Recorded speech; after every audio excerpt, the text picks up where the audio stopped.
శుక్లాంబరధరం విష్ణుం శశివర్ణం చతుర్భుజం ప్రసన్నవదనం ధ్యాయేత్ సర్వవిఘ్నోపశాంతయే అని స్వామివారికి నమస్కారం చేసుకుని మనము మన పోతన భాగవతంలో తృతీయ స్కందంలో ఉన్నాము.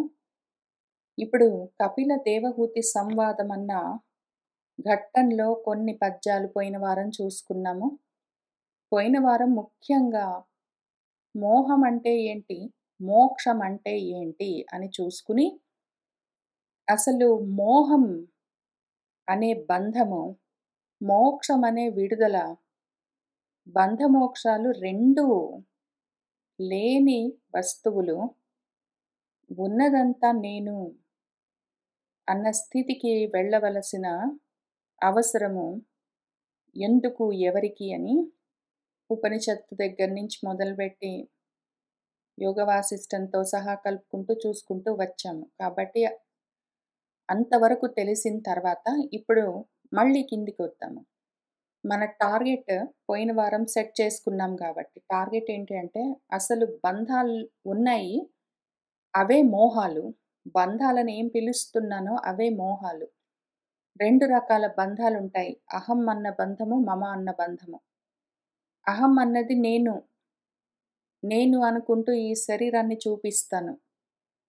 ఇదంతా ఒక రకం బంధం, ఇదొక రకం మోహము. నాది అని, నా భార్య, నా భర్త, నా పిల్లలు, నా ఇల్లు అని నావి అని ఏవి చూపిస్తామో అవొక రకం బంధాలు, అవొక రకం మోహాలు. ఈ బంధాలు ప్రేమలను పిలుస్తాము, కర్తవ్యాలంటాము, నా ధర్మం అంటాము, రకరకాల పేర్లతో పిలుస్తాము. అయితే అవన్నీ మోహాలన్న విషయం తెలుసుకోవడం ఫస్ట్ స్టెప్. అందులో నుంచి బయటపడాలన్న కోరిక కలగడము, ముముక్షుత్వము సెకండ్ స్టెప్. ఆ మోక్షం కూడా అంచెలంచెలుగా ఉంటుంది. దాన్ని సాధించడము, సాధిస్తూ వెళ్ళడము సాధన. చివరికి అసలు దేనికి మోక్షము, నిజంగా ఉన్నదా బంధము అని ఒకవేళ లేని విషయము ఉన్నదని అనుకుంటున్నానే అన్న జ్ఞానం కలగ్గానే లేనిది లేకుండా పోతుంది. బంధము లేదు, మోక్షము లేదు, ఉన్నదంతా అహం బ్రహ్మాస్మి అని మిగులుతుంది. అది మన టార్గెట్. ఇప్పుడు ఆ టార్గెట్ సెట్ చేసుకున్నాం కాబట్టి అక్కడికి వెళ్ళడానికి ప్రయత్నం చేద్దాం. ముందు బంధాలేవో తెలియాలి కాబట్టి తత్వాలని పిలుస్తూ వాటి గురించి చెప్పడం మొదలుపెడుతూ ఉన్నారు. ఆయన ఏం చెప్తున్నారంటే, కాబట్టి ఇప్పుడు ఏం చేయాలంటే, బంధము మళ్ళీ రెండు రకాలుగా ఉంటుంది. ఒకటి సద్బంధము, ఒకటి అసత్బంధము. కాబట్టి ముందు అక్కడి నుంచి స్టార్ట్ చేద్దాము. బంధాలన్నీ వదిలిపెట్టవలసే ఉంటుంది. అది మోక్షము, దాన్ని దాటడము నేను అన్న స్థితి. అయితే బంధాలు నేను, నాది అని ఏమనుకుంటున్నామో అవన్నీ అసత్ బంధాలు. నేను అన్నది ఆత్మస్వరూపంగా ఏదున్నదో అది సత్బంధము. అది మోక్షం కాదు ఇంకప్పుడు. కొంతవరకు హెల్ప్ చేస్తుంది. అయితే అది కూడా మళ్ళీ ఇప్పుడు ఇది చాలా జాగ్రత్తగా ఆలోచించుకోవాలి. ఎందుకంటే చాలా లెవెల్స్‌లో ఉంటుంది. చాలా నువాన్సెస్ తోటుంటుంది. అందుకని. ఈ శరీరాన్ని చూపించుకుంటే ఇది నేను అంటాను. ఈ ఇల్లు చూపించి అది నాది అంటాను. నా కూతురంటాను. నా పిల్లి కూన అంటాను. ఇవన్నీ ఏవేవి ఉన్నాయో ఈ బంధాలన్నీ అసత్ బంధాలని చెప్పుకుంటూ, సత్బంధమైన పరాత్మ తత్వం ఒకటున్నది అని దానికి తగులుకోవడము. తగులుకోవడం ఏదైనా బంధమే. ఇటు సైడ్ ప్రపంచం వైపుకు ఉన్న అసత్ విషయాలతో తగులుకోవడం మానేసి, లోపల నా హృత్కమలంలో ఉన్న ఆత్మతత్వాన్ని, దాన్ని సాకార రూపంగా, సగుణంగా, గుణాలంటే ఇదిగో ఇట్లా ఉంటాడు, పెద్ద పెద్ద కళ్ళతో ఉంటాడు, చక్కగా నవ్వుతూ ఉంటాడు, నల్లటి ఒత్తైన ఉంగరాల జుట్టుతో ఉంటాడు, ఇవన్నీ గుణాలు. ఆ రూపం ఉన్నది అంటే గుణం ఉంటుంది. కాబట్టి సాకారంగా రూపంతో, గుణాలతో సగుణంగా మనసులో ముందు ధ్యానం చేస్తూ దానికి తగులుకొని ఉండడము ఫస్ట్ స్టెప్. అదెట్లా చేయాలని ముందు చూపిస్తూ ఉంటారు. అయితే దాన్నే పట్టుకుని కూర్చున్నామో, ఇంకా అటువంటి మనసులో ఏది రూపాన్ని తయారు చేసుకున్నామో, ఆ సగుణ సాకారాన్నే సోపాధికమైన ఆ రూపాన్నే పట్టుకుని, దానికి మళ్ళీ బొమ్మలన్నీ గీసుకుని, రూపాలన్నీ, మూర్తులు, ప్రతిమలన్నీ తయారు చేసుకుని, దాన్ని మళ్ళీ వదిలిపెట్టకుండా పట్టుకున్నామంటే మళ్ళీ గూడా అది బంధము, మోహమే అవుతుంది. అక్కడి నుంచి మళ్ళీ దాన్ని కూడా దాటుతూ వెళ్ళగలిగితే, అది మోహంలో నుంచి బయటపడే ముక్తి మార్గం అవుతుంది. అయితే ఈ అసత్తుని వదిలిపెట్టడం కోసము భగవత్ రూపం ఒకటి తయారు చేసుకొని దాన్ని పట్టుకుని ఇంక దాన్ని వదిలిపెట్టలేకపోయామంటే మళ్ళీ అది గూడా మోహము, బంధమవుతుంది మళ్ళీ. అసలు పైకెక్కాలంటే మెట్లు కావాలి. మెట్లని పట్టుకుని ఎక్కుతూ పైకి వెళ్ళిపోవాలి. మెట్లు వదిలిపెడుతూ పైకెక్కుతూ వెళ్ళిపోవాలి. అయితే ఈ మెట్లు నన్ను పైకి తీసుకెళ్తాయి గదా! అని ఆ మెట్టు మీద మోహం పెంచుకుని అదే వ్యామోహంతో మెట్టు పట్టుకుని వేలాడామంటే పైకెక్కలేమింక. ఇది గుర్తు పెట్టుకునే మనము మెట్లెక్కడము, ముందుకు వెళ్ళడము, ఆన్‌వర్డ్, అప్‌వర్డ్ స్టార్ట్ చేయాలి. టార్గెట్ రీచ్ అవ్వాలంటే మళ్ళీ మెట్టును పట్టుకుని వేలాడరాదు. అయితే కానీ ఇంటర్మీడియేట్ స్టెప్, మెట్టు అంటే స్టెప్. ఇంటర్మీడియేట్ స్టెప్ ఒకటున్నది. వాడుకోవలసి ఉంటుంది. అసత్తును పట్టుకుని నా భార్య, నా భర్త, నా పిల్లలు, నా వాళ్ళు, నావి అన్న మోహాలతో ఆ బంధాలను పెట్టుకొని ఉన్నప్పుడు, వాటిలో నుంచి కొంచెం బయటపడాలంటే సపోర్ట్ సిస్టమ్ లాగా సగుణ సాకారంగా సోపాధికమైన ఒక రూపాన్ని మనము హృత్కమలంలోనే దర్శించవలసి ఉంటుంది. ముందు అది కూడా చెప్తూ ఉంటాయి మన ధర్మశాస్త్రాలు మోక్షోపదేశం చేస్తున్న సమయంలో. అది ఏ రూపంగా ఉంటుంది నీ మనసులో అంటే ఎన్ని రూపాలుగానైనా ఉంటుంది. సముణ్ణి నేను. సమంగా ఉంటాను ఆత్మగా. అంతటా ఒకటే ఉంటాను. అంతటా ఆత్మగా సమంగా ఉన్నా గూడా, నువ్వెట్లా కోరుకుంటే అట్లా కనిపిస్తూ ఉంటాను. యత్ భావం తద్భవతి. నీ భావం ఎట్లా ఉన్నదో నేనట్లా ఉంటాను నీకు. యత్ భావం తథైవ భవామి అని చెప్తూ ఆయన, నువ్వు నన్ను ప్రేమతోటి చూసావంటే నీకు బిడ్డగా ఉంటాను. నన్ను నమ్మావంటే నీకు స్నేహితుడిగా ఉంటాను. నన్ను చేరి హితము కోరావంటే నీకు సుహృత్తుగా ఉంటాను. సలహా చెప్పమంటే మంత్రిగా ఉంటాను. జ్ఞానోపదేశం చెయ్యమంటే, చదువు చెప్పమన్నావంటే నీకు గురువునై ఉంటాను. నువ్వు కావాలని కోరుకుంటే నువ్వు పూజించే నీ ఇష్టదైవాన్నై ఉంటాను. ఆ రకంగా ఉండి కాలచక్ర భయాన్ని తొలగిస్తాను. ఎందుకు ఇంత మాత్రం అనుకోవడంతోటే అయిపోలేదు. ఆ మెట్టు పట్టుకున్నాక, ఆ ఊతం అందుకున్నాక దాన్నే పట్టుకుని కూర్చుంటే మళ్ళీ అది బంధమైపోతుంది. కానీ అక్కడి నుంచి నువ్వు వెళ్తూ ఉన్నావంటే ముందుకి, ఈ కాలచక్రాన్ని దాటి, ఆ భయమన్న మృత్యువుని దాటి వెళ్ళిపోతావు అని చెప్తూ ఉన్నారు. ఇందులో ఏదో ఒక రకమైన రిలేషన్‌షిప్ ఆత్మతో మనం పెట్టుకోవలసి ఉంటుంది. అనాత్మలతో చాలా రిలేషన్‌షిప్స్ పెట్టుకుంటాము. నా భార్య, నా భర్త, నా పిల్లలు, మా అమ్మ, నా కొడుకు, నా కూతురు, మా నాన్న, నా స్నేహితుడు అని ఏవేవో రకరకాల రిలేషన్‌షిప్స్ అనాత్మలతో ఆల్రెడీ ఉండగా, అందులో నుంచి బయటపడేందుకు ఫస్ట్ స్టెప్‌గా ఆ ఆత్మతో సంబంధం పెట్టుకోవాలి గాబట్టి, ఏదో ఒక రిలేషన్‌షిప్ పని పట్టుకుని మనము పెట్టుకోవాల్సొస్తుంది. మనం కావాలనే పనిగట్టుకుని ఆత్మతో రిలేషన్‌షిప్ పెట్టుకోవాల్సొస్తుంది. ఏదైనా పెట్టుకోండి. ఇక్కడ కొన్ని శాంపుల్‌గా చెప్తున్నారు. ఇంత మాత్రమే గాదు, ఇక్కడికే ఆగలేదు. ఒక రకంగా ఉండవలసిన పని లేదు. మీరు మీకు నచ్చిన రూపంలో, నచ్చిన విధంగా ఆత్మతో ఏదో ఒక కమ్యూనికేషన్ ఛానెల్ ఓపెన్ చేసి దాన్ని మెయింటైన్ చేయవలసే ఉంటుంది. ఏదో ఒక కమ్యూనికేషన్ ఛానెల్ నిరంతరంగా ఓపెన్ చేసే ఉంచుకోవాలి. అదసల ఆ కనెక్షన్ కట్ కాకుండా చూసుకోవాలి. ఈ 2 స్టెప్స్‌ని ధారణ, ధ్యానం అని పిలుస్తారు. ఏదో ఒక రిలేషన్‌షిప్ ఒకటి పెట్టుకో. ఆత్మతత్వంతో నీ ఇష్టమొచ్చిన రూపంతో నీకిష్టమొచ్చిన రిలేషన్‌షిప్ ఒకటి తయారు చేసుకో. దాని పేరు ధారణ. ధరించు ఒకటి పట్టుకో. దాని తర్వాత దాన్ని వదిలిపెట్టక కనెక్షన్ కట్ చేయొద్దింకా. ఎప్పుడైనా ఒకసారి ఇట్లా విన్నప్పుడు పురాణాలు వినగానే చాలా జ్ఞానం, వైరాగ్యం కలిగినట్టు అనిపిస్తుంది. ఆ టైంలో ఏదో ఒక రూపాన్ని, నచ్చిన రూపాన్ని అదిగో నాకు కృష్ణుడు బుజ్జప్పుడున్నప్పుడు ఉన్నట్టుంటే బాగా ఇష్టం అనుకోని, రాముడు పసెప్పుడున్నట్టు లేతే పరమేశ్వరుడు అనుకుంటూ ఏదో ఒక రూపంతో ఒక సాకారమైన తత్వాన్ని మనసులో పట్టుకొని కొంతసేపు మళ్ళీ వెంటనే ఇటు తిరగగానే అనాత్మలను చూడగానే భార్యనో, భర్తనో, పిల్లలనో, ఇల్లునో ఏదో ఒకటి చూడగానే వెంటనే దీన్ని డ్రాప్ చేయొద్దు. వాటిని చూస్తూనే దీన్ని కూడా పట్టుకునే ఉండాలి. దీన్ని పట్టుకునే వాటిని కూడా చూస్తూ ఉండాలి. ఆ రకంగా మొదలుపెట్టాల్సుంటుంది. ఇది తప్పనిసరి. ఈ ఎక్సర్‌సైజ్ చెయ్యడము, ఈ పద్యం బాగుంది, ఈ మత్తేబము 883 మత్తేబం పద్యం చాలా బాగుందని బట్టియం వేసి దాన్ని చెప్పుకుంటూ తిరగడమో, బాగుందని చదువుకొని పక్కన పడేయడమో కాదు. ఇది యాక్చువల్‌గా చేయవలసిన ఎక్సర్‌సైజ్. ఏదో ఒక రూపంగా ఆత్మను పట్టుకోవడము, ధరించడము.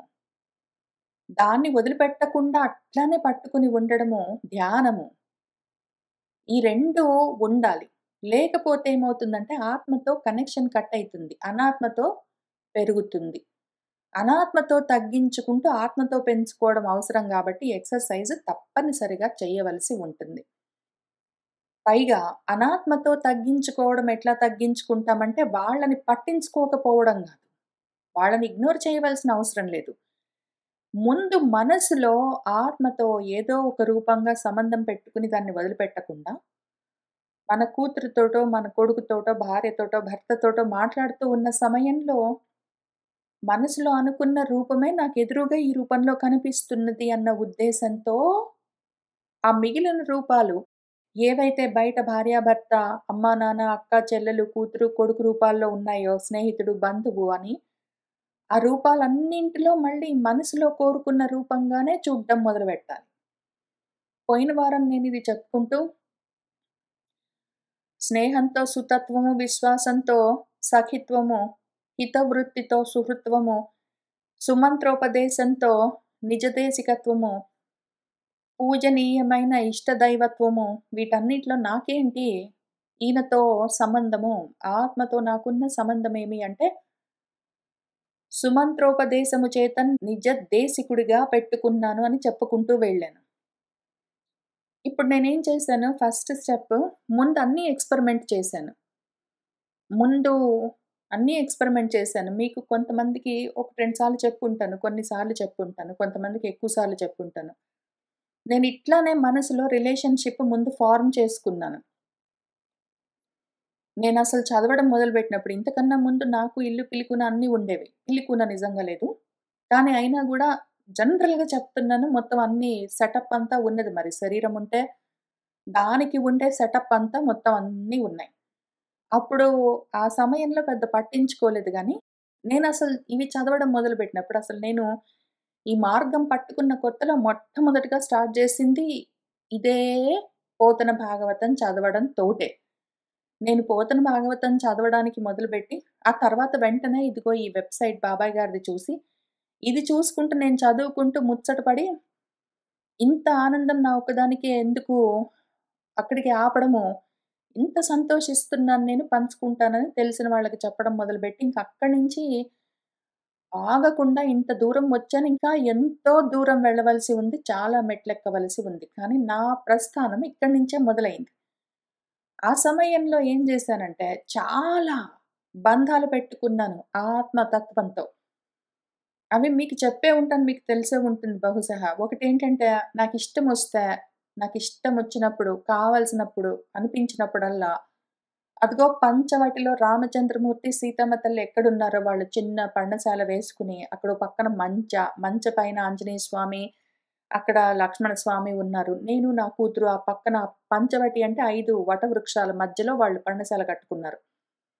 అందులో వాళ్ళ పర్ణశాలకి ఎదురుగా ఉన్న పెద్ద ఆ వటవృక్షం కింద ఒక ప్లేసున్నది. అక్కడ నేను, నా కూతురు వెళ్లి పడుకుంటామని నా ఇష్టం వచ్చినన్ని సార్లు, ఎన్ని సార్లు వెళ్లి అక్కడ పడుకున్నానో మనసులోనే. నిజంగా వెళ్ళిపోయాను. మనసా వెళ్ళిపోయానంటే నిజంగా జరిగిందది. లేకపోతే ఒక్కొక్కసారి నాకిష్టం. నాకు కావాలంటే నా ఇష్టం. నేను వెళ్ళిపోతాను అక్కడ కైలాసానికి వెళ్ళిపోతాను. అక్కడ శివుల వారు ఆయనే వంట చేసి భోజనం వడ్డిస్తారు నాకు. కూర్చోబెట్టి అన్నం పెడతారు నాకు.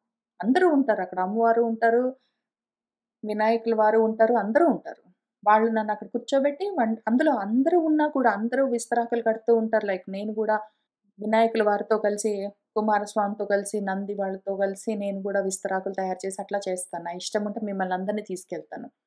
నా ఇష్టముంటే నా కూతురిని తీసుకెళ్తాను. లేకపోతే నేను ఒక్కదాన్ని వెళ్ళిపోతాను. అక్కడ అడిగినప్పుడల్లా మా నాన్న, నా తండ్రి వంట చేసి పెడతారు. తినొస్తాను. ఒక్కొక్కసారి వెంకటేశ్వర స్వామి వెనకాలకెళ్ళిపోతాను గర్భగుడికి. తిరుపతిలో వెనకాలకెళ్ళిపోయి అక్కడ పడుకుంటాను నాకిష్టమొస్తే. అట్లా రకరకాలుగా ఎన్నో బంధాలన్నీ పెట్టుకుని ఇప్పటికి అవన్నీ పోయాయని ఏం లేదు. అన్నీ ఉన్నాయి. ఎప్పుడు పడితే అప్పుడు. టీవీ చూసుకుంటూ కూర్చొని నాకు ఆ టీవీలో బోర్ కొట్టిందనుకోండి, ఇంక ఇక్కడికెళ్ళిపోతాను మనసా. నా ఇష్టం ఎక్కడో చెట్టుకెళ్ళిపోవడం. ఇంకక్కడ ఉంటాను. ఇంక ఎడతెగకుండా ఆ కనెక్షన్‌ని అసలు ఆ లైన్, ఆ ఛానెల్ కట్ చేసేదే లేదు. ఇంక అక్కడి నుంచి ఆ తర్వాత ఇప్పుడెక్కడికొచ్చాను, మంత్రోపదేశం చెయ్యమని అడగడం మొదలుపెట్టాను. చదువుకోవడం మొదలుపెట్టగానే, చదువు చెప్పు అనగానే, నా గుండెలో కూర్చొని కృష్ణ పరబ్రహ్మము చదువు చెప్తున్నారు అన్న లైన్ అసలు కనెక్షన్ కట్ అవ్వదది. ఎంత దృఢంగా, బలంగా ఉంటుందంటే ఆ లైన్ డైరెక్ట్ లైన్ అది. Direct line. పిలవగానే పలుకుతాడు. ఏదడిగితే అది జవాబు చెప్తాడు. ఏదడిగితే అది చదువు చెప్తాడు. ఎక్కడెక్కడ నాకొకటి అర్థం కాకపోతే విప్పి చూపిస్తాడని అదే ఉద్దేశంతోటి కంటిన్యూయస్‌గా ఆ ఎక్సర్‌సైజ్ చేస్తాను. దాంతోటేమైంది నెక్స్ట్ స్టెప్, ఆయన్ని నా గురువుగారు అనుకున్నాను కాబట్టి, ఇప్పుడు అనాత్మలైన మిమ్మల్నందరిని వదిలిపెట్టవలసిన అవసరం లేదు. అనాత్మలెందుకు అంటే, అసత్ పబ్లిక్ మీరందరూ మిథ్యా రూపాలు అసలు లేనే లేరని అనట్లేదు. అనాత్మలు అంటే నేను కాకుండా ఉన్నారన్న ఉద్దేశంతోటి ఉన్నాను. ఆత్మ అంటే నేను, అనాత్మ అంటే నేను కాదు అని అర్థం. మీలాగా కాకుండా ఉన్న రూపాలన్నీ నా ఎదురుగా ఉన్నాయి. వాటితో నేను వ్యవహారాలతో ఉన్నాను. చదువుకోవడము, మాట్లాడుకోవడము మొదలైన వ్యవహారాలతో ఉన్నాను అని ఏ వ్యవహారాలున్నాయో, అనాత్మలంటే నేను కాని రూపాలన్నిటితో, నా కూతురుతో, మీ అందరితో, మా అమ్మతో, మా తమ్ముడితో, నా చెల్లెలతో నాకున్న సంబంధాలన్నింటిని ఇదిగో ఈ విధంగా మార్చేసుకున్నాను. మీరు నాకేదైనా చెప్పారనుకోండి, అదిగో గురువుగారని పిలుస్తాను. కాబట్టి నా మనసులో నేను ఆత్మతో పెట్టుకున్న కనెక్షన్‌ని తీసుకొచ్చి మీతో కలిపేసుకుంటాను. అనాత్మలను ఆత్మ పైన సూపర్ ఇంపోజ్ చేయడం గాదు. ఆత్మను తెచ్చి అనాత్మ పైన సూపర్ ఇంపోజ్ చేస్తాను. మీరు నాకు ఏది చెప్పినా సరే గురువుగారై మీరివాళ నాకిది నేర్పించారు అని చెప్తాను. అప్పుడు అన్నప్పుడల్లా ఎన్ని సార్లో మీ అందరితో ప్రతిసారి అంటాను. మీరు నాకు ఏది చెప్పినా సరే నేర్చుకున్నానివాళ. గురువుగారై నాకు చెప్పారు అన్నప్పుడల్లా మిమ్మల్ని కృష్ణ పరబ్రహ్మంగానే చూస్తాను. దానివల్ల ఏమవుతున్నది? నేను లౌకికమైన వ్యవహారాలతో ఉన్నా, ఆత్మ సంగంతో ఉన్నా 2 మోహాలు కాకుండా నాకు ముక్తి మార్గమై ఉన్నాయి. ఆ ఛానెల్ అసలు బ్రేక్ అవ్వదు. మిమ్మల్ని ఎవ్వరిని వదిలిపెట్టను. మా అమ్మైనా, తమ్ముడైనా, చెల్లెలైనా, కూతురైనా, మీరైనా, ఆఫీస్ వాళ్ళైనా, ఇంటి వాళ్ళు, పక్కన వాళ్ళు, కూరగాయలు కొనుక్కోవడానికి వెళ్తే కూరగాయల షాపుల వాళ్ళు ఎవరైనా సరే, కూరగాయలు కొనుక్కుంటుంటే, ఇదిగో ఈ రకంగా ఉన్న పప్పాయని నువ్వు కొనుక్కున్నావనుకో, రేపటికల్లా తినొచ్చు. ఈ రంగులో ఉన్నదాన్ని కొనుక్కున్నావనుకో, సాయంత్రానికి పండుతుంది, రేపటికి తినలేవని ఎవరైనా చెప్పారనుకో, అదిగో గురువుగారు ఈ రూపంగా నాకు జెప్పారు. అనుకుంటే అప్పుడేమైతుంది, ఎడతెగకుండా ఆత్మతో బంధము కనెక్ట్ అయ్యి ఉంటుందింకదసలు. ఎంతో గొప్ప ఎక్సర్‌సైజ్. ఈ ఎక్సర్‌సైజ్ ఎందుకు? ఈ అభ్యాసం ఎందుకు అంటే మెట్లెక్కడం నేర్చుకోవడం కోసము. దేనికి దానికే వేరుగా చూసామంటే, ఈ చదువుతాము, పద్యంగా చూస్తాము. అందులో ఉన్న విషయం పట్టించుకోము. మనసులో రూపాన్ని ఊహించుకుంటాము. దాంతో ఏం చేసుకోవాలో తెలీదు. ఆ ఎదురుగా మనుషుల్ని చూస్తాము. మనసులో ఉన్న విషయాన్ని మర్చిపోతాము. ఎదురుగా ఉన్న విషయాల్ని మనసులో ఉన్న దాంతోటి కలుపుకోవడానికి ఎట్లా చేయాలో తెలీదు. ఇన్ని కాంప్లికేషన్స్ ఉన్నప్పుడు ఇట్లాంటి ఎక్సర్‌సైజ్ చెయ్యొచ్చు అని ఈ విధమైన పద్యాలు మనకిస్తూ ఉంటారు. ఆ రకంగా చేసినప్పుడు ఈ కాలచక్ర భయముండదు. ఇంక కాలముండదు, చక్రముండదు, భయముండదు. దాని గురించి ఎందుకు ఆలోచిస్తాము? ఉన్నదంతా ఒకటే అన్న ఆలోచన కలుగుతూ ఉంటుంది కాబట్టి. కాబట్టి ఆచరించడం అవసరము. ఆచరణ లేకుండా ఊరికే పద్యాలు వింటే ఉపయోగం లేదు. బంధము అవసరము. దేనితో బంధము? అనాత్మల బంధం వదిలిపెట్టాలంటే ముందు ఆత్మబంధం కావాలి. ఆత్మబంధం కలిగిన తర్వాత ఈ ఆత్మను తీసుకెళ్ళి అనాత్మలనుకుంటున్న వాటన్నిటితోటి కలిపేస్తే ఉన్నదంతా ఆత్మే అయి ఉంటుంది. అప్పుడది బంధం ఉండదు. బంధం లేదు గాబట్టి మోక్షం అవసరం లేదు. అది మనకు కావలసిన స్థితి. అని ఇట్లు తెలుపుచు మరియును ఇట్లనియే. ఆయనేమంటున్నారంటే మన భగవంతుడు, వినుము అదిగాక ఈ భువిన్ దివిన్ పలుమార్లు చరించును ఆత్మ తాను ధన పశు పుత్ర మిత్ర వనితా తతిపై తగులంబుమాని నన్ను అనఘుని విశ్వతోముఖున్ అనన్యగతిన్ భజించెనేని వానిని ఘనమృత్యురూప భవనీరధి నే తరింప చేయుదున్ అని ఆత్మ చెప్తూ ఉన్నది. గురువుగారు చెప్తూ ఉన్నారు. విను. ఇప్పుడేం చేసావు? ఫస్ట్ స్టెప్ మీనా చెప్పింది కదా పాపం తన ఎక్స్‌పీరియన్సెస్ అన్నీ కష్టపడి. ఏదో రామచంద్రమూర్తి రూపంలో ఆయన పర్ణశాల దగ్గర, పరమేశ్వరుడు రూపంలో ఆయన కైలాసంలో, వెంకటేశ్వర స్వామి రూపంలో తిరుపతి గర్భగుడి వెనకాల ఆయనతో ఆడుకుంటూ. అవన్నీ ఇక్కడ ఈ పద్యంలో ఉన్నాయి గదా! ఇంకా తర్వాత పాపం అదే ఇంకా అది చేసుకునే ఎక్సర్‌సైజ్ ఒకటి చెప్పింది గదా! తర్వాత మీ అందరిని చూసి ఏది చెప్పినా గురువుగారు నాకిది నేర్పించారని అనుకుంటున్నానని. అదిక్కడ చూపిస్తాను పట్టు. విను. అది గూడా గాక. అసలిక్కడికి 883 స్టెప్‌కొచ్చిన తర్వాత ముందసలు ఒకటి ధారణ చెయ్యి. దాన్ని ధరించి పట్టుకో మనసులో. ఆ తర్వాత ఏమవుతుందంటే ఇన్నాళ్ళు, ఇన్ని జన్మలు ఈ భువికి, దివికి, భువికి, దివికి, భువికి, దివికి, భువికి, దివికి, ఇహానికి, పరానికి, ఇహానికి, పరానికి, ఇహానికి, పరానికి తిరుగుతూ ఉన్నావా ప్రేతాత్మలాగా. పలుమార్లు తిరుగుతూ ఉంటావు జన్మలెత్తుతూ. ఆ రకంగా చరిస్తూ ఉన్న ఆత్మ ఏదున్నదో, దేహాత్మ భావనతో ఉన్న రూపం ఏదున్నదో, ఇది నేననుకుంటావు గదా! మీ నాన్న శరీరం నేను అనుకోగానే ఏమవుతావు? దేహాత్మవైపోతావా కాస్త. పరాత్మగా ఉండవలసిన నువ్వేమైపోయావో, పరమైన వస్తువుని నేను, అన్యమైన వస్తువుని నేను అనుకోగానే, అది నేనే అనుకున్నప్పుడు, దానికున్న లిమిటేషన్స్ నీకొస్తాయి. అప్పుడేమవుతుంది? ఈ ఇహానికి, పరానికి పలుమార్లు, పలు జన్మలెత్తుతూ తిరిగే ఈ ఆత్మలేవైతే ఉన్నాయో, అనాత్మలు ఆత్మగా భావించుకునే దేహాద్యభిమానాలతో ఉన్న ఆత్మలు, నేను, తాను అంటే నేను, ఇదిగో ఈ శరీరం నేను, ఇదిగో ఈ నా ధనము, ఇదిగో ఇది నా పశువులు, లేదా నా వాహనాలు, ఇగో నా పుత్రులు, నా మిత్రులు, నా భార్యో భర్తో అని వీటితో ఈ తతిపై, సంతతిపై, ఈ సమూహం పైన తగులంబు మానుకుని అంటే ఇంక వీటిని ఈ రూపంగా చూడ్డం మానేసి, నేను నా మనసులో, నా హృత్కమలంలో మీనా చెప్తున్నదిప్పుడు. నా హృత్కమలంలో నేను చూస్తున్నది గురువుగారి రూపంగా చూస్తాను. కృష్ణ పరబ్రహ్మము గురువుగారై నా గుండెలో కూర్చొని నాకు చదువు చెప్తూ ఉన్నారు అనే చూస్తాను. ఇంక దాన్ని ఆ ధ్యాసను వదిలిపెట్టనింక. దాంతో మీనాకేదైనా ఐడియా వస్తే గూడా, అదిగో కృష్ణుల వారే జెప్పారు అనే అంటుంది. ధనము చూసినా, పశువులు చూసినా, పుత్రులు, మిత్రులు నా కూతురు ఏదైనా సలహా చెప్పింది. అదిగో గురువుగారు జెప్పారు. ఎవరో నా మిత్రులు నాకేమైనా జెప్పారు. అదిగో గురువుగారు నాతో మాట్లాడుతున్నారు. అని నా తగులంబు దేనితో ఇంకా నా తగులాట నేను తగులుకుని ఉన్నదంతా నేను మీనాగా చూస్తున్న మొత్తం బంధాలన్నింటిని కృష్ణ పరబ్రహ్మం రూపంలోకి మార్చేసుకొని కూర్చుంటాను. ఆటోమేటిక్‌గా మారుస్తుంటాను. ఆ రకంగా వీటితో ఈ రూపాలుగా తగులంబు మానుకుని, వీటితో లావాదేవీలు, వ్యవహారాలుంటే ఉన్నాయి. అవన్నీ భగవద్ రూపంగా. నా పరిస్థితిలో కృష్ణ పరబ్రహ్మంగా చూసుకోవడం మొదలుపెట్టి, దాంతో తగులుకుంటే వీటితోటి తగులుకున్నట్టు కాదు కదా! ఇంకప్పుడు. వీటిని ఈ రూపాలుగా భగవంతుడితో తగులుకున్నట్టు. ఆ రకంగా వీటితో ఇవే రూపాలుగా తగులుకోవడం మాని, నన్ను ఆత్మను అనగుణ్ణి అఘం అంటే పాపము, కళంకం అని అర్థము. రెండోదొకటి ఏమైనా అన్యం ఉంటే గదా! అఘం ఉండడానికి.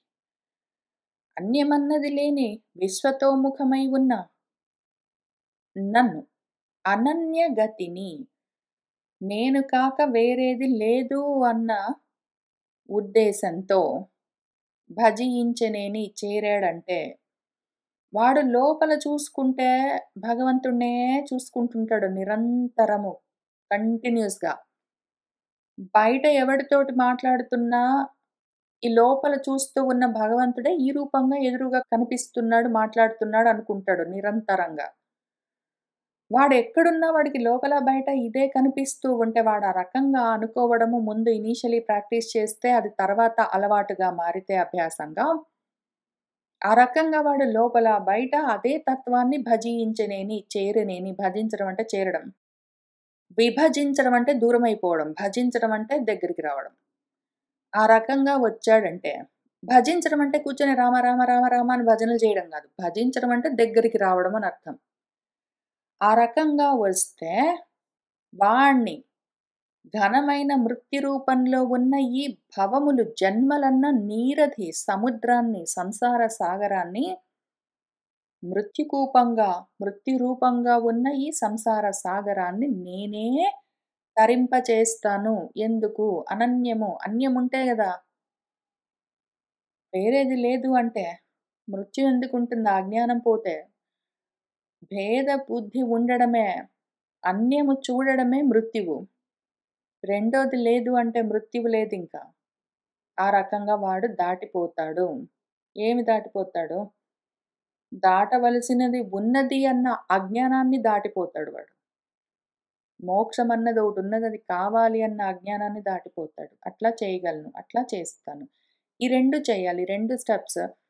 883 మత్యబంలో చెప్పింది ముందు మనసులో మొదలుబెట్టి, దాన్ని ధరించి, దాన్ని ధ్యానంగా మార్చుకుని, ఆ తర్వాత పరధ్యానాలన్నిటిని మళ్ళీ ఆత్మధ్యానంగా మార్చుకుంటూ 885 చంపకమాలలో చెప్పినట్టు ఈ 2 చేశావంటే, ఇంత మాత్రంతో కాలచక్ర భయముల్ వారింపుదున్ ఘనమృత్యురూప భవనీరదినే తరింపజేయుదున్ అని చెప్తున్నారు.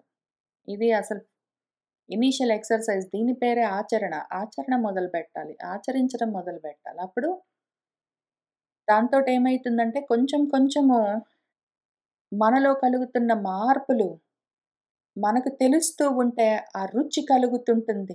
నమ్మకము, ధైర్యం పెరుగుతుంటుంది. తెలుస్తూ ఉంటే చేయడానికి ఉత్సాహం కలుగుతుంది. అసలే ప్రయత్నం చేయలేదు. ఊరికే పద్యాలు విని కూర్చుంటున్నామంటే, ప్రయత్నం చేయలేదంటే దానివల్ల లాభం ఏమి కనిపించదు. అసలే ఇది ప్రకటంగా కనిపించే ఫలము గాదు. అది తెలిసి తెలియకుండా క్వైట్‌గా జరిగే మార్పు. దాన్ని కనిపెట్టడం కష్టము. నాలో జరుగుతున్న మార్పులను కనిపెట్టడం అసలే కష్టమంటే, అసలు ప్రయత్నమే చేయకపోతే తెలియదు. ఇనీషియల్‌గా అసలు కనిపెట్టడం కష్టము. మనసు శాంతిగా అవుతూ ఉండడము, జ్ఞానం కలుగుతూ ఉండడము, జ్ఞాపకాలు పెరుగుతూ ఉండడము, మతిమరుపులు తగ్గుతూ ఉండడము, అర్థం చేసుకోవడము పెరుగుతూ ఉండడము, ఇటువంటివన్నీ ఇనీషియల్‌గా జరుగుతూ ఉన్న లోపల పెరుగుతూ ఉన్న సాఫ్ట్ స్కిల్స్. అవి కొంచెమైనా ప్రయత్నం చేస్తుంటే, ఇవి లోపల జరుగుతుంటే ఉత్సాహం అనిపిస్తుంది. ఇంట్రెస్ట్ ఒస్తుంది చెయ్యడానికి. సముడై స్నేహముచే సుతత్వమును విశ్వాసంబు చేతన్ సఖిత్వమున్ చాలన్ హితవృత్తి చేతను సుహృత్వంబున్ సుమంత్రోపదేశము చేతన్ నిజదేశికుండనగ నిచ్చల్ పూజ్యుడవు ఇష్టదైవమునై వారికి కాలచక్ర భయముల్ వారింపుదున్గావునన్ వినుము అదిగాక ఈ భువిన్ దివిన్ పలుమార్లు చరించిన ఆత్మ తాను ధనము పశువులు పుత్రులు మిత్రులు వనిత మొదలైన తతిపై తగులంబు మాని నన్ను అనగుని విశ్వతోముఖున్ అనన్యగతిన్ భజించెనేని వానిని ఘనమృత్యురూప భవనీరదినే ధరింప చేయుతున్ అని ఆయన ప్రతిజ్ఞ చేశారు. ఈ 2 పద్యాలు మనం అసలు యాక్చువల్‌గా గుర్తుబెట్టుకొని, మనం కొంచెమైనా ప్రయత్నం మొదలుపెట్టి, ఎంతో కొంత రిజల్ట్ కనిపిస్తూ ఉంటే, ఓహో! నువ్వు చెప్పింది నిజమే. కాబట్టి మిగిలింది గూడా నువ్వు చేస్తావని నాకు నమ్మకం కలిగింది అని చెప్పొచ్చు. ఏమి తేడా కనిపించకపోతే, "ఏమయ్యా నేనింత ప్రయత్నం చేస్తుంటే గూడా, ఈ మాట చెప్తివే" అని ఈ పద్యాలు చూపించి మరీ నిలదీసి అడగొచ్చు. తప్పేం లేదు. "నువ్వు చెప్పావా లేదా? నువ్వేం జెప్పావు? 'కాలచక్ర భయముల్ వారింపదున్, ఘనమృత్యు రూప భవనీరతి ధరింపజేయుదున్' అంటివే. ఆ పనిలో నువ్వుండు. మేము ఈ పనిలో ఉంటాం. నువ్వు చెప్పింది మేం చేస్తాము. నువ్వు చేస్తానన్నది మాత్రం నువ్వు మర్చిపోకుండా చేస్తూ ఉండు. ఇది మనిద్దరికీ ఒప్పందం. రూఢిన్ ప్రధాన పూరుష నాయకుండను భగవంతుండను జగత్ప్రభుడనైన నాకంటెన్ అన్యుల గైకొని తగిలిన ఆత్మలు భవభయంబు అందుదురో. అదిగావున నా యాజ్ఞన్ కడవంగ నూడుటంజేసి వాయువు వీచును సిఖి వెలుంగు ఇనుడు తపించును తాను ఇంద్రుడు వర్షించు భయమంది మృత్యువు పరువు పెట్టు కాన విజ్ఞాన వైరాగ్య కలితమైన భక్తియోగంబునంజేసి పరమపదము కొరకు అయ్యోగివరులు మచ్చరణ భజనులగుచు చరింపుదురు నిర్భయాత్ములగుచు. నువ్వెక్కడున్నావు, ఎక్కడికి వెళ్ళాలి అని చెప్తా విను. ఎక్కడున్నావో నువ్వు చూసుకో. రూఢిన్ తిరంగా ప్రధాన పూరుష నాయకుణ్ణి, సదసత్తులను దాటి ఉన్నవాణ్ణి, భగవంతుణ్ణి, జగత్తుకు ప్రభుణ్ణి. ఈ ప్రభుత్వం, జగత్తన్న ప్రభుత్వం అంతా నాదే. ఈ జగత్తు మొత్తము నా ప్రభావం వల్లే. నాకు అన్యమైంది ఇంకొకటి లేదు. ఇవన్నీ ఉన్నాయి, ప్రధానమున్నది, పురుషుడున్నాడు, నేను భగవంతుణ్ణి, అదిగో జగత్తున్నది, దానికి నేను ప్రభువును అని ఇన్ని చెప్తున్నాను. కానీ నేను కాక అన్యులు లేరు. అయితే కానీ నన్ను వదిలిపెట్టి నువ్వు ఇంకా అన్యులను దేన్ని తగులుకుని, గైకొని అంటే కైకొని, కై అంటే చెయ్యి అని అర్థం, పట్టుకుని నువ్వు తగులుకున్నావంటే అనాత్మలతోటి అనాత్మలుగా, నీ భర్తను భర్తగా, భార్యను భార్యగా, కూతురును కూతురుగా, ఇంటిని ఇల్లుగా, ఆ రకంగా వాటిని అదే రూపంగా తగులుకున్నావంటే అవి బంధాలవుతాయి. వాటన్నిటిని నా రూపంగా పట్టుకున్నావంటే నీకది ముక్తి మార్గం అవుతుంది. ఒకవేళ ఉన్నవన్నీ రకరకాలుగా వేరువేరుగా ఉన్నాయని భేద బుద్ధితోటి నువ్వు పట్టుకుని తగులుకుని ఉన్నావంటే అటువంటి ఆత్మలు, ఆ రకంగా ఉన్నవాళ్ళు భవభయంబు, ఈ జన్మలు మరణాలు అన్న వాటిని, భవం అంటే జన్మము, భయం అంటే మృత్యువు, జనన మరణాలు పొందుతూ ఉంటారు. అది గావున కాబట్టి ఇప్పుడేం చెయ్యాలి? నా గురించి, ఈ జగత్తు ప్రభావం గురించి తెలుసుకో. జగత్తు, ఆ ప్రభావము, దానికి ప్రభుణ్ణి అన్ని నేనే. నా గురించి తెలుసుకో ఫస్ట్. తెలుసుకోకపోతే నువ్వు తెలియదు కాబట్టి మిగిలిన వాడిని తగులుకుని ఉన్నట్టు ఉంటావు కదా! నీకు తెలియదు కాబట్టి అనాత్మలన్నింటినీ తగులుకుని ఉన్నావులే, పాపంలే, నీకు తెలీదు, పోనీలే అని అనుకోవచ్చు. తెలియదనడానికి వీలు లేదు. ప్రతి చోట చెప్తూనే ఉన్నదెందుకు నీకు? ఇవన్నీ అనాత్మలు, వాటిని ఆత్మగా దర్శించు. అంతే గదా విషయము. అదెట్లా చేయాలని ఎక్సర్‌సైజులతో సహా ఇక్కడ రాసిచ్చా గదా నేను, స్టెప్ వైస్ ఎక్సర్‌సైజులు ఎట్లా చేయాలని. అంత చెప్పిన తర్వాత కూడా అనాత్మల్ని అనాత్మలుగా చూసావంటే మాత్రం భవభయాలుంటాయి నీకు. జన్మలు, మృత్యువులుంటాయి. ఒకవేళ నువ్వు నేను చెప్పినట్టు చేయగలిగితే అనాత్మలన్నింటినీ ఆత్మగా దర్శించడం మొదలుపెట్టావంటే మాత్రం బాగుపడతావు. కాబట్టి అందుకోసం చెప్తున్నాను విను. ముందు ఆత్మ అంటే ఏంటో తెలుసుకో. ఇంటర్మీడియేట్ స్టెప్ అని ఒకటుంది గదా మనకి. ముందు భగవంతుడుగా ఉన్నదొకటున్నది అని ముందు పోనీ కనీసం చూడు. అదెట్లా ఉంటుందని ముందు తెలుసుకో. దాన్ని తగులుకో. అనాత్మ జగత్తుని, అనాత్మ ప్రపంచాన్ని, అందులోని రూపాలన్నింటినీ సాధన పశుపుత్ర మిత్ర వనిత తతిగా పెట్టుకుని చూడ్డం మానేసి వాటన్నిటిని ఆత్మగా చూడాలి గదా! కాబట్టి ముందు దానికన్నా ఫస్ట్ పైన ఇక్కడ ఈ రకంగా అయితే చూడ్డం మొదలుపెట్టాలి గదా! నీ ఇష్టం వచ్చిన రూపం ఒకటి తయారు జేసుకోవాలి. కాబట్టి నువ్వేం జెయ్యంటే, నా గురించి తెలుసుకో, అప్పుడు నీ మనసులో రూపం తయారవుతుంది. అందుకని నా తాపత్రయం చెప్తా పట్టు.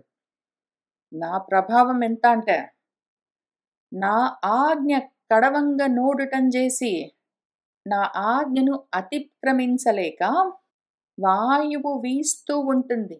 నా ఆజ్ఞకు లోబడి నన్ను అతిక్రమించకుండా నేను ఏ విధానాన్ని నిర్ణయించానో అదే పద్ధతిలో వాయువు వీస్తూ ఉంటుంది ధర్మం తప్పకుండా.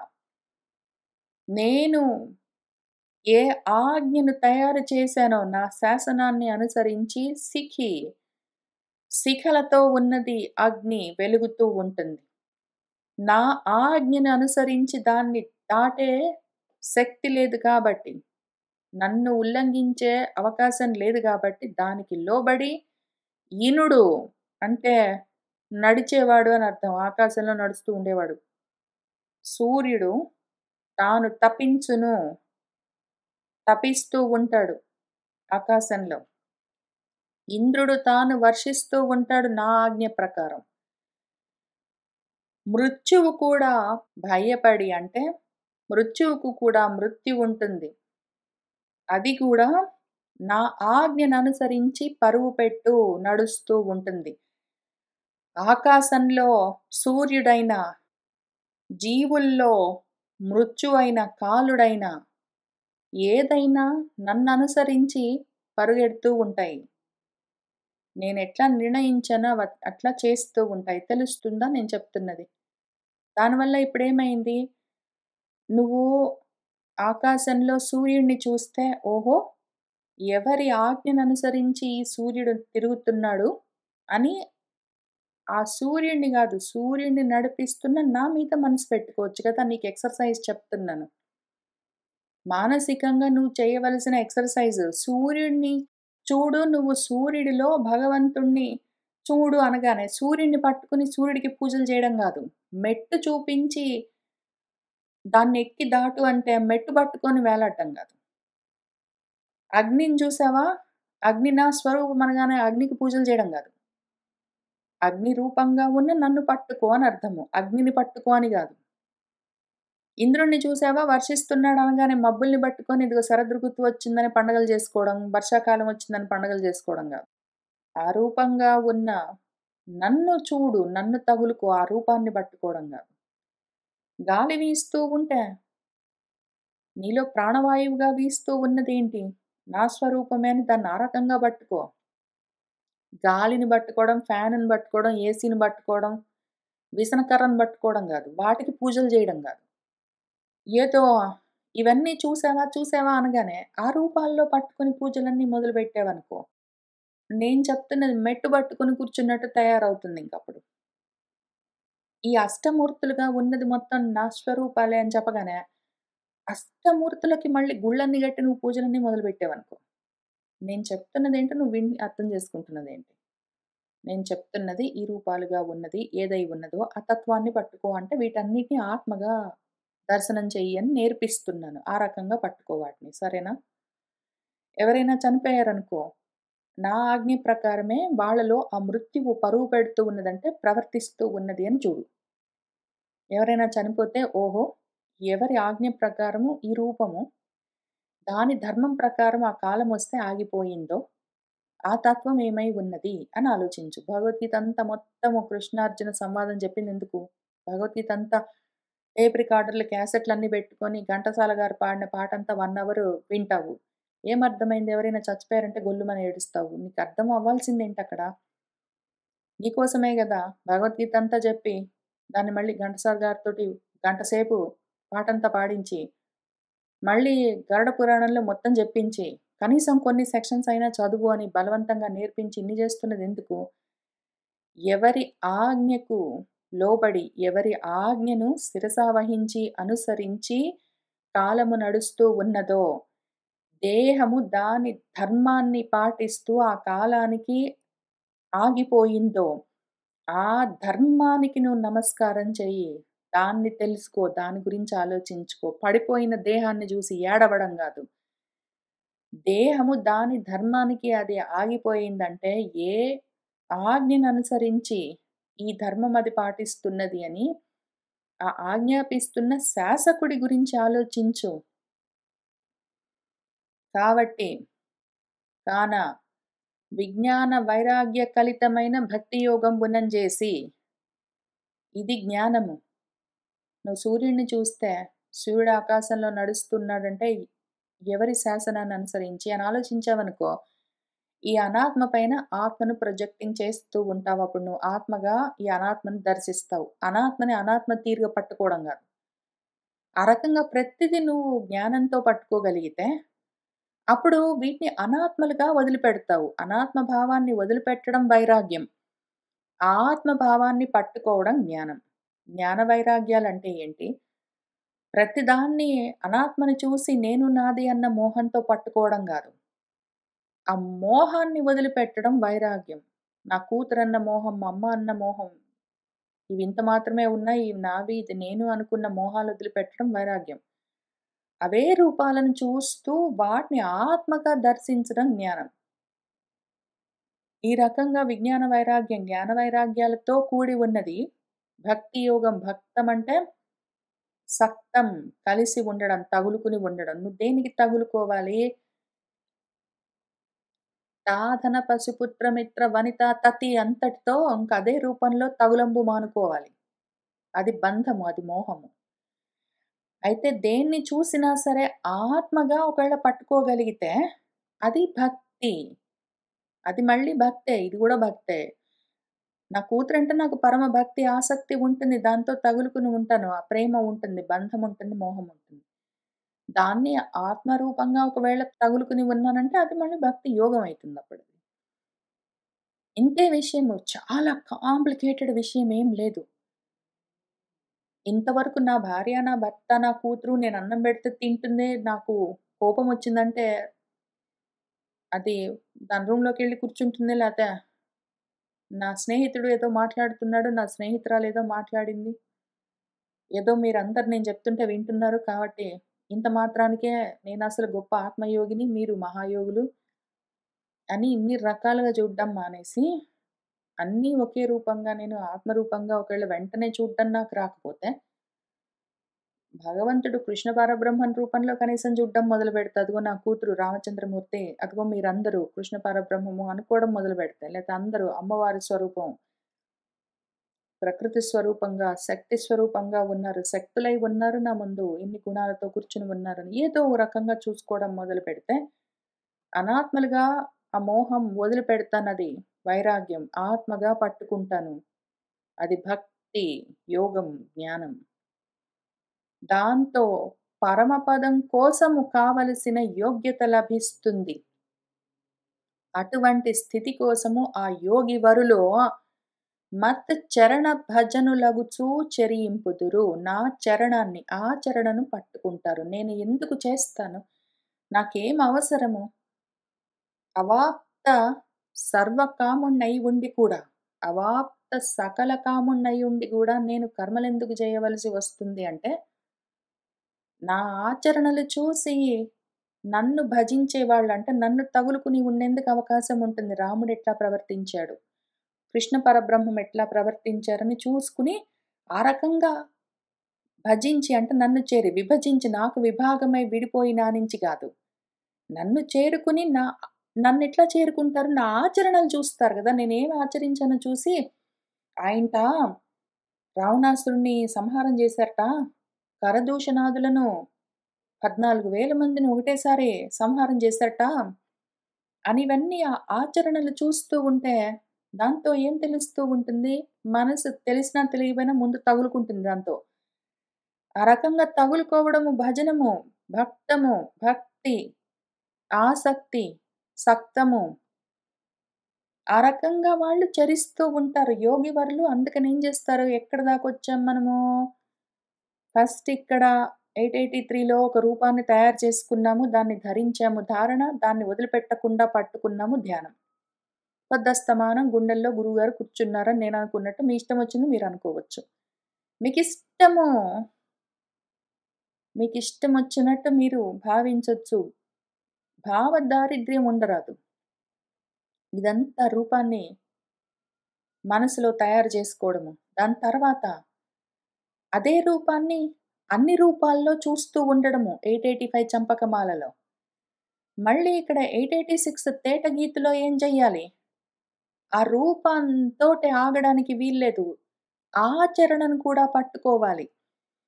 కృష్ణ పరబ్రహ్మం ఏం ఆచరించారు, రామచంద్రమూర్తి ఏం ఆచరించారు, అమ్మవారు ఏం చేస్తారు, శివుల వారు ఏం చేస్తారు, ఏదైనా సరే మీకు ఏది కావాలంటే అది.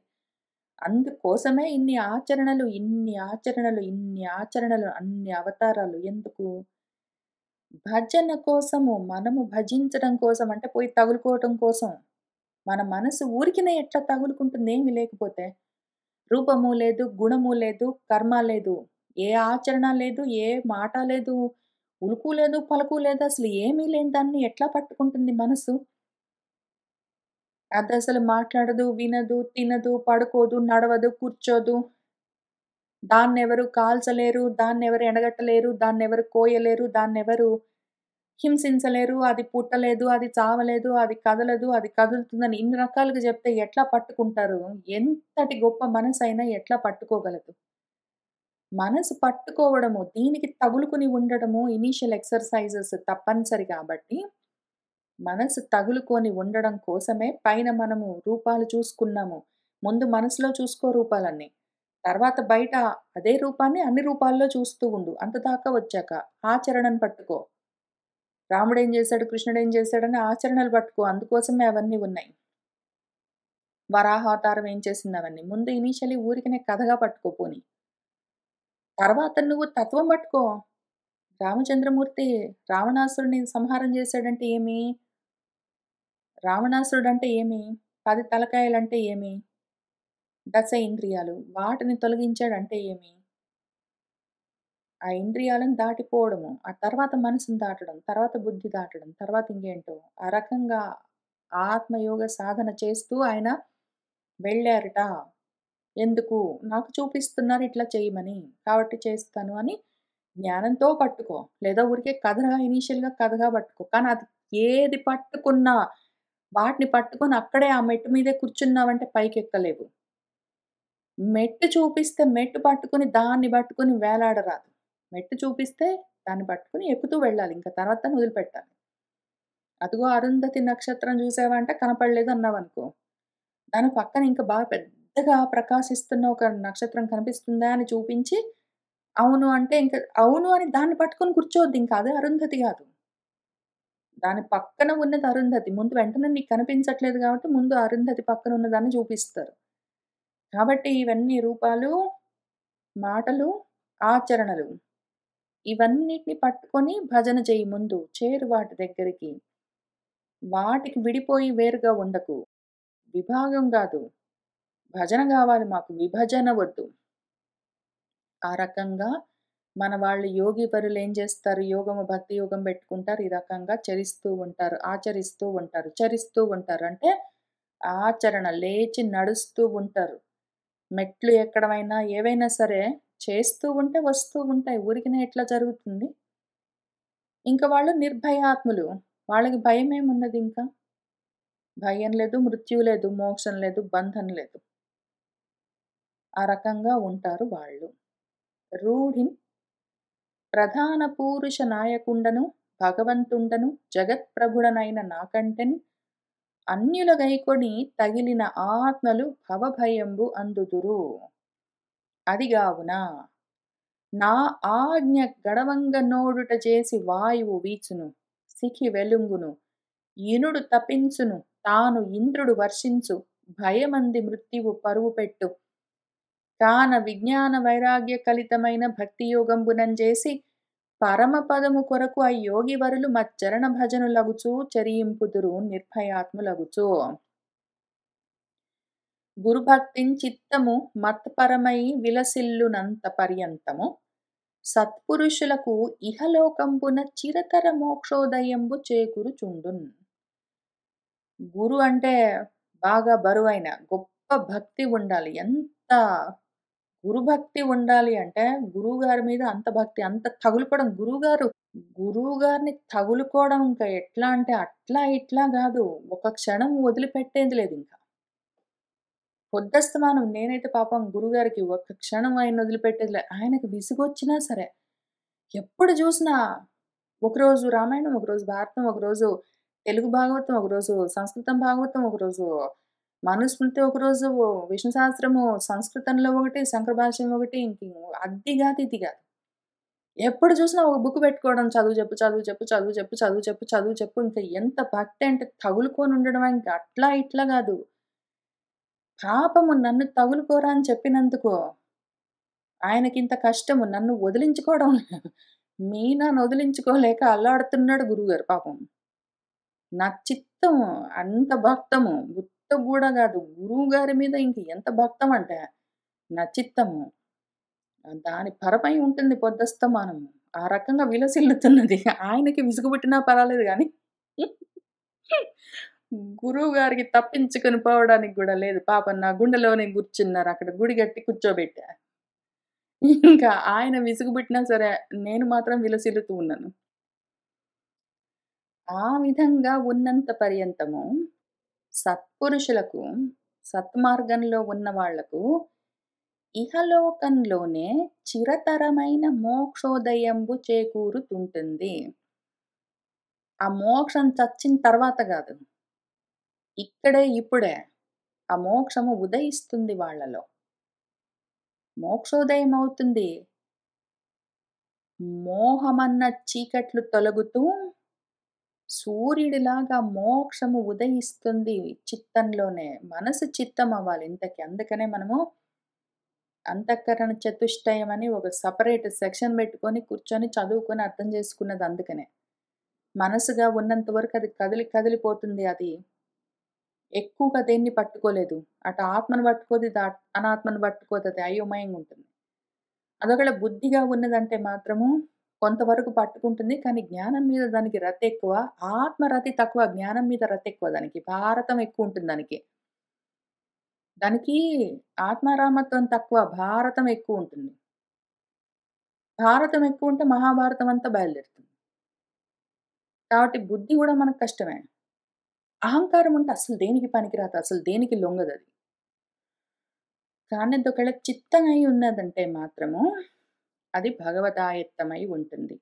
గురుభక్తితో తగులుకుని ఉంటుంది. చిత్తం చెయ్యాలి దాన్ని. అంతఃకరణాన్ని అహంకార మనోబుద్ధులుగా కాకుండా చిత్తంగా తయారు చేసి ఉన్నామంటే అందులో ఉన్న అజ్ఞానపు మోహమంతా తొలగి మోక్షముదయిస్తుంది. ఆ మోక్షానికి కావలసిన జ్ఞానం ఉదయిస్తుంది అందులో. ఇది అవసరం మనకు. గురుభక్తిన్ చిత్తము మత్పరమై విలసిల్లునంత పర్యంతము సత్పురుషులకు ఇహలోకంబున చిరతర మోక్షోదయంబు చేకూరుచుండున్. మళ్ళీ ఇది కూడా మన అల్టిమేట్ స్టెప్ కాదు. ఇదే లోకము, ఇక్కడ చిరతరము, అక్కడ మోక్షము ఉదయించడము. ఇవన్నీ మళ్ళీ బంధాలే అవుతాయి. ఈ మెట్టు దాకా వెళ్ళిన తర్వాత మళ్ళీ ఈ మెట్టును కూడా వదిలిపెట్టాలి. ఇహలోకం అంటే పరలోకమని, ఇహపరాలని మళ్ళీ అందుకని ఇహపరాలని మళ్ళీ దాని గురించి ఎంత సుదీర్ఘంగా చెప్పుకోవాల్సొచ్చిందో మనము. ఇహము వద్దు, పరము వద్దు, పరాత్ పరము, స్వ అని ఏదున్నదో అది కావాలనుకున్నప్పుడు, సరే అంతవరకు అసలు ఏదో ప్రపంచంలో పడి కర్మలు చేసుకుంటూ అయోమయంగా తిరిగే బదులు, కనీసం ఈ లోకంలో ఇప్పుడే, ఇక్కడే సాధించొచ్చు. చచ్చిన తర్వాత గాదు, బతికుండగానే. అంటే కొంచెం ఇంట్రెస్ట్ అన్నా ఉంటుంది. కాబట్టి ఈ స్టెప్ దాకైనా రావాలి. ఇక్కడ మళ్ళీ చిరతరము ఇదే లోకమే మధ్యలో. లోకం అంటే జన్మ. ఏది ఆలోకనం చేస్తుంటుందో అది లోకము. అది జన్మ అనుభవిస్తూ ఉంటుంది అని అర్థము. మళ్ళీ ఈ జన్మలేంటి, లోకాలేంటి, గోల. ఇదంతా గోలేంటి మధ్యలో. చిరతరమ పైగా అది ఎల్లకాలము ఈ లోకాలు, ఈ జన్మలుంటే ఉపయోగం లేదు. అయితే ప్రాపంచికమైన ఇహాలు పరాలనుకుంటూ కోరికలతో తల్లడిల్లే మనసో, బుద్ధో, అహంకారం కాకుండా చిత్తంగా దాన్ని నించోబెట్టావంటే మోక్షం ముందైతే కలుగుతుంది. కానీ అక్కడికైతే రా ముందు మోహంలో నుంచైతే బయటపడు. మోక్షం ఒకటుందనుకో, కావాలనుకో ముందు. బుభుక్షుత్వం నుంచి, భోక్తుమిచ్చ అనుభవాలు కావాలన్న ఇచ్చ నుంచి కనీసము, ఆ మోహంలో నుంచి ముముక్షుత్వానికొచ్చావనుకో కనీసం. ఆ ముముక్షుత్వం నుంచి అసలు అది గూడా లేదన్న విషయం తెలుసుకొని దాటిపోయే స్థితి అప్పుడు కలుగుతుందని. అప్పుడు ఈ ముముక్షుత్వం నుంచి, బుభుక్షుత్వం నుంచి ముముక్షుత్వానికి, ముముక్షుత్వం నుంచి ఆరురుక్షుడివై నువ్వు ఆ ఆరురుక్ష కూడా దాటిన తర్వాత అసలు దేన్ని అధిరోహిస్తున్నది దేన్ని అన్యం ఒకటున్నదేంటి అని తెలియాలి. అక్కడికి వెళ్ళాలి. అదే ఆ టార్గెట్ మాత్రం మనము మర్చిపోరాదు. అయితే ఇది ఎక్కడి నుంచి ఈ స్టెప్‌కొచ్చాం మనము? చాలా దూరం వచ్చాం యాక్చువల్లీ. చాలా దూరం మెట్లెక్కుతూ వచ్చాం. ముందైతే ఒక రూపాన్ని తయారు చేసుకున్నాం. గట్టిగా పట్టుకున్నాం. దాన్ని అన్ని రూపాల మీద పెట్టుకొని చూడడం నేర్చుకున్నాము. ఇంకా తర్వాత ఆ రూపాలసలు మన శాస్త్రాల్లో చెప్పిన రూపాలు ఏం ఆచరిస్తున్నాయని చూసుకొని అవేం ఆచరిస్తాయి? అవెంతసేపు ఆచరించినా ఇంకివే ఉంటాయి. అహింస, దయ, ధర్మము, జాలి, సహనము, క్షమ, జ్ఞానము, అక్రోధము ఇంకివే ఉంటాయి. శౌచము మొదలైనవన్నీ. వాటి చరణమంతా ఇంతే ఉంటుంది. ఇవే ఆచరణలు పట్టుకుంటాము. దాంతో ఏమైతుంది? ఆత్మ నిర్మలమవుతూ ఉంటే నిర్భయమవుతూ ఉంటుంది. దాంతో మోక్షం గురించిన ఆలోచన కలుగుతుంది. తర్వాత అసలు మోక్షం లేదని తెలుస్తుంది. ఎంత దూరమొచ్చాము? 3 పద్యాల్లో. 3, 4 పద్యాల్లో ఎన్ని స్టెప్స్ దాటుకుంటూ వచ్చాము. అయితే ఇవన్నీ స్టెప్స్ వినడానికి బాగుండే స్టెప్స్ కాదు. ఇవన్నీ ఆచరించవలసిన స్టెప్స్. స్టెప్ 1, స్టెప్ 2 అని చేసుకుంటూ వెళ్ళాలి. అని ఇట్లు సన్మునీంద్రుడు జననికి హరిభక్తి యోగ సంగతి నెల్లన్ వినిపించుచు వెండియున్ ఇట్లనియన్ సమ్మోద చిత్తుడగుచు కడంగన్ అని ఇంతవరకు చెప్పాడు. ఇనీషియల్ స్టెప్స్ ఇంతవరకు చెయ్యాలి. కనీసం ప్రీరిక్విజిట్స్ ఇవి. Minimum qualifications. ఇంత మాత్రం చేయకపోతే ఇంకా ఆయన ఆత్మోపదేశం చేస్తే ఏం పట్టుకుంటాం? మనస్సుని చిత్తం దాకా ఎట్లా తీసుకుని రావాలి అని పాపం ఆయన 3, 4 పద్యాల్లో 3, 4 స్టెప్స్‌లో చెప్పుకుంటూ మనసుగా, బుద్ధిగా, అహంకారంగా గాకుండా చిత్తంగా అంతఃకరణాన్ని తయారు చేసి దాన్ని శుద్ధంగా ఉంచుకుంటే అప్పుడు మోక్షానికి మార్గం తెలుస్తుంది అని చెప్పారు గదా! అని చెప్పి ఆ సన్మునీంద్రుడు సన్మునులు సత్మార్గంలో ఉన్న మునులు ఒక సముద్రం అయితే అవి ఎప్పుడు పొంగుతాయి? సముద్రం ఎప్పుడు పొంగుతుందంటే దానికి చంద్రుడొచ్చినప్పుడు సముద్రం పొంగినట్టు మన సన్మునీంద్రుడొచ్చినప్పుడు మనందరి హృదయాలు పొంగాలి.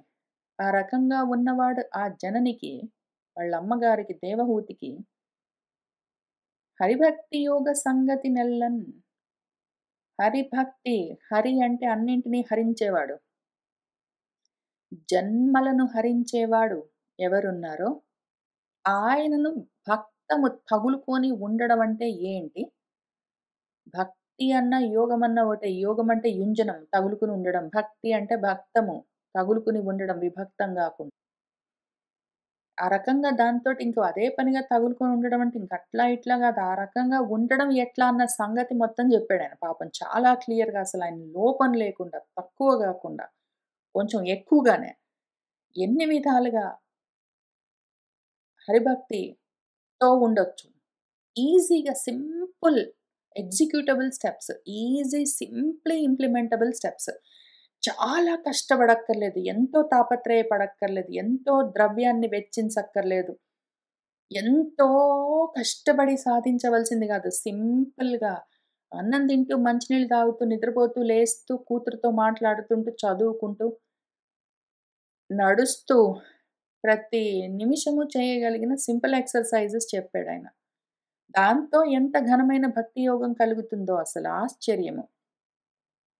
ఆ సంగతంతా చెప్పి, వినిపించి, వెండి మళ్ళీ సమ్మోద చిత్తుడగుచు ఆయనకు సత్మోదము కలుగుతూ ఉన్నది.